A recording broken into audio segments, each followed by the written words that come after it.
Hello, this is Diana Turney, and this is the fourth in our series of videos that we would like to share information on farm, ranch, and forestry transitions. And we'd like to bring it all together for you.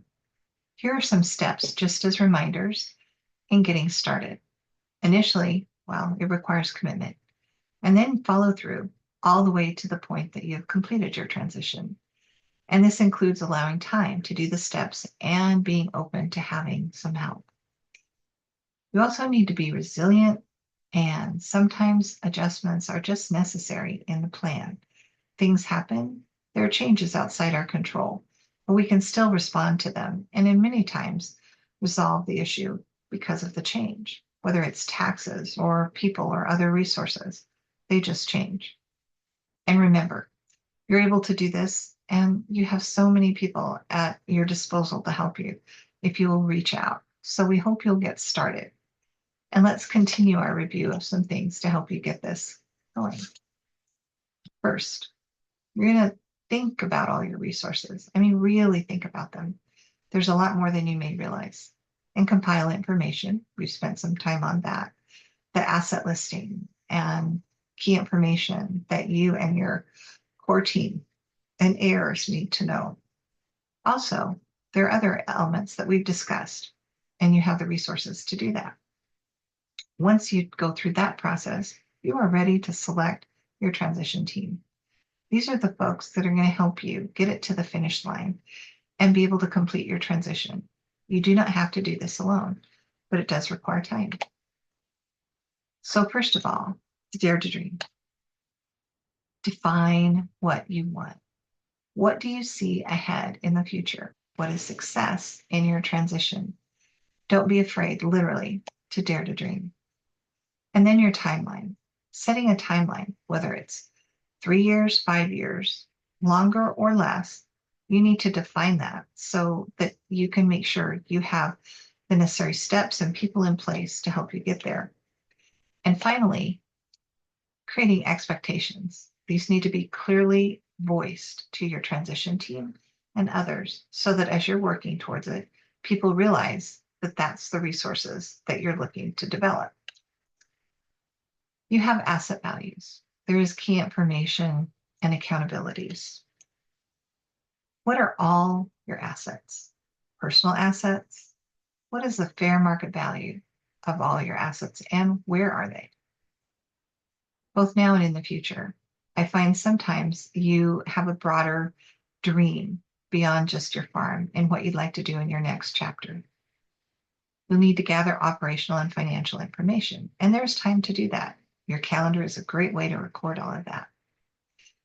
Be sure to put down and identify concerns and things that are important to you, issues. You put them down so people can help you see alternatives. Please be persistent until you have reached the point of completing those documents, your will and your trust, other key documents like your power of attorney. So they're doable. You just have to stick with it. And continue to revisit your plans at least every 2 to 3 years and make changes as necessary and keep in touch with your transition team and your heirs. Regular family meetings after this is in place are a good idea. They can be times just to review a segment of it or address things that people have questions on. I was really surprised when my kids sat down and we had things pretty well lined out. And I thought they knew where everything was. I mean, we sat here, they took notes. And so I tested it and I said, I'm not here anymore. Where are the documents? Smiles, cross looks at each other. They didn't have the answer. Sometimes you need to see if everyone gets it. This is an emotional thing for everybody in this, and you need to allow time for people to go through this in their own way. And so sometimes it's not just a one and done. You need to follow up. And I have a story on a transition that I really thought was not going to happen. He's a big farmer. I remember his big hands when he would walk into our office, such a hardworking gentleman. And his son promised to come back and help him year after year. His son didn't come back. He was becoming pretty angry. And He shared this story with me in the office one day, and he said, sometimes things are not as they seem. What he saw was his son not coming back, even though he had promised time and again, until his little granddaughter climbed in his lap after a family argument.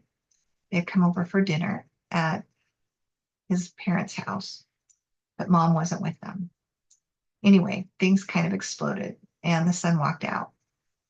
Instead of the little daughter following her dad out the door, she climbed up in Grandpa's lap and said, there's some things I need you to know, Grandpa. I know you're not in our house and you don't see it, and Grandma doesn't see it. Mommy is really sick. That's why she's not here tonight. In fact, she doesn't get out of bed most days. She takes so many medicines, and Daddy's worried. He's always talking about money, how they'll afford the medicines that she needs. We just want Mommy to get well. I know Daddy would like to help you. Sometimes he feels so bad that he can't come help you. He knows you need help, but he's trying to take care of Mom. The farmer was taken back by this.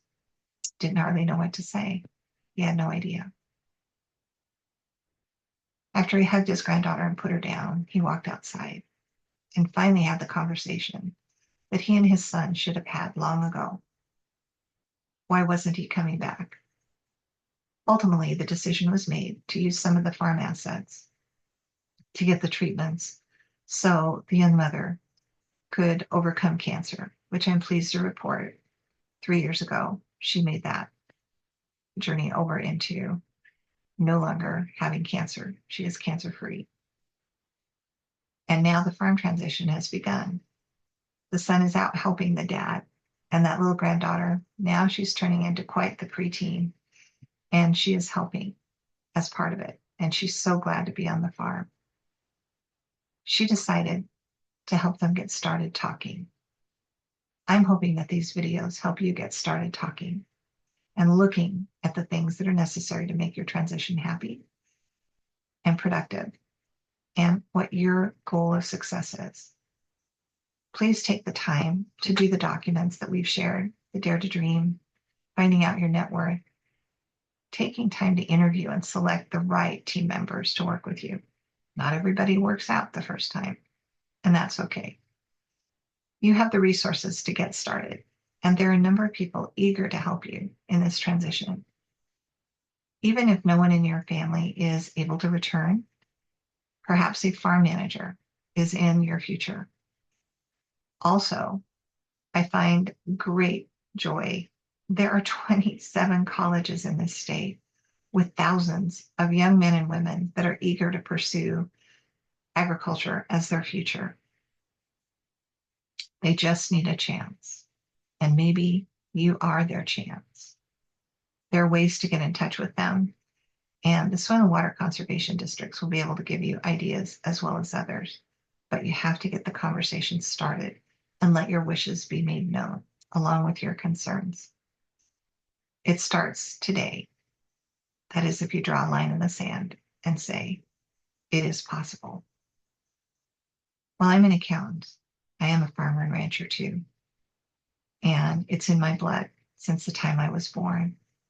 I have been on a farm most of my life. And I think it has such potential into the future. And I look forward not only to my children, but my grandchildren enjoying that future. I don't know what your values are, but they're uniquely yours. And I hope that they can be preserved. I hope you'll continue to reach out. Thank you for making the time for this. A special thanks also to the Soil and Water Conservation District for investing in an educational process to help you get through the first steps. And I'd like to say another thank you to my counterparts, Kathy Nishimoto and Ophelia Laura.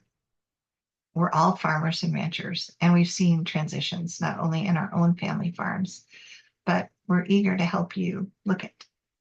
We still are farmers and ranchers, and we hope that you have the same opportunities ahead for future generations. We think there is so much ahead. Thank you for being part of it, and a special thank you for your time. Bye-bye.